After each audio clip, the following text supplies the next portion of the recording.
Hello, welcome back to the channel HardReset.Info, and today I will show you how to send a DM on X application.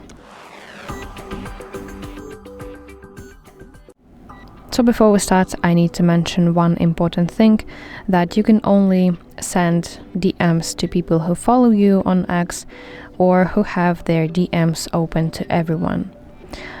Okay, so let's open X application on my phone, and you have to tap this letter icon in the bottom right corner of your screen. That's your messages section. So tap new message button or this button, blue button in the bottom right corner with a plus sign. Now you want to search for the person that you want to DM by typing their username.